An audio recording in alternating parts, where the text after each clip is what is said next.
જય શ્રી કૃષ્ણ. આપણે ગામડામાં બહુ ફળિયામાં રમ્યા છીએ, નાના મોટા ભાઈઓ ભાંડેડા સાથે રમ્યા છીએ.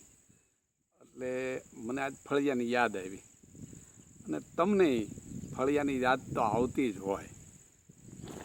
એટલે મેં એક ફળિયા વિશે કવિતા લખી છે, હું ને મારું ફળિયું. હું ને મારું ફળિયું એકબીજાની આંખે વળગી બની જતા જળજળિયું. હું ને મારું ફળિયું કંઈક જન્મના લેણા દેણાથી ઝૂલતા અમે ઝૂલે, બાળ મિત્રો સાથે રમતા ભાઈ ભાંડુના ખાટા મીઠા સ્મરણો, કંઈક કેટલી ઘટનાઓનું સાક્ષી છે આ ફળિયું. દીકરીએ પાપા પગલી પાડી તેથી હરખાયું તું ફળિયું.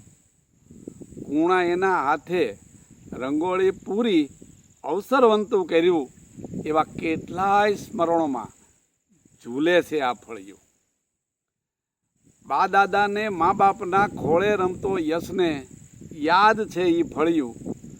નવવધુના આગમનથી મહેકી ગયું હતું એ ફળિયું. બેન પરણાવી લીલા તોરણે એનું સાક્ષી છે આ ફળિયું. અતિથિના મંદિરનું પ્રથમ પગથિયું છે આ ફળિયું. દિવાળીનો ઉજાસને છોકરાઓની ખીખિયાટી, હસી મજાકને ટોળા ટપ્પા બાનું ખીજાવું, ને દાદીનું લાકડી લઈ દોડવું. ઊભો રેજે તારી માના સ્મરણે આવે છે આજ પ્રેમ ભરેલું એ ફળિયું. વાલા દવલા પ્રેમ પ્રસંગોની યાદ સંઘરીને બેઠું છે ફળિયું. સારા ને નરસા પ્રસંગના સમાચાર પ્રથમ સાંભળે ફળિયું. પ્રત્યક્ષ છે પણ પરોક્ષ રીતે ગાઢ અસર કરે છે ફળિયું.